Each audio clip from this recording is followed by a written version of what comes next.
چەند دەقیقەیەکە بنکەکانی دەنگدان بەڕووی زیاتر لە 20 ملیۆن عێراقیدا بۆ دەنگدانی گشتی ئەنجومەنی نوێنەرانی عێراق بە هەرێمی کوردستانیشەوە کرایەوە.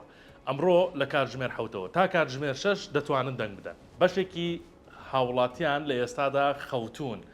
ڕەنگە هەر بۆ ئیسراحەتی دانێن و نەچنە سەر سنووقەکانی دەنگدان. بەڵام بەشێکی تریشی بە گروتینەوە چاوەڕێ ئەوەن کە بچنە سەر سندوقەکانی دەنگدان و دەنگی خۆیان بدەن. ئەمڕۆ لە عێراقدا 20 ملیۆن و 63773 هاوڵاتی عێراقی مافی دەنگدانی هەیە بە هەرێمی کوردستانیشەوە. لە هەرێمی کوردستانە 2 ملیۆن و 844,051 کەس دەتوانن بچنە سەر سندوقەکانی دەنگدان و دەنگ بدەن. حتمەن پێرێ لە هەڵبژاردننی تایبەتیشدا 224,333 کەس دەنگی خۆیان داوە.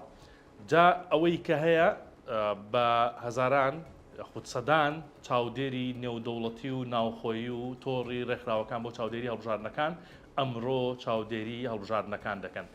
لەگەڵ ئەوەشدا تۆڕی پەیامنێرانی 964 لە سەرجەم شار و شارۆچەکانەوە لە بنکەکانی دەنگدانەوە لە هەر پێشهاتێک لە ناو بنکەکانەوە و لە کاتی دەنگداندا ئاگادارتان دەکاتەوە ئێمە ڕووماڵی تایبەتمان دەبێت ئەمڕۆ بۆ هەڵبژاردننی ئەنجومەنی نوێنەرانی عێراق.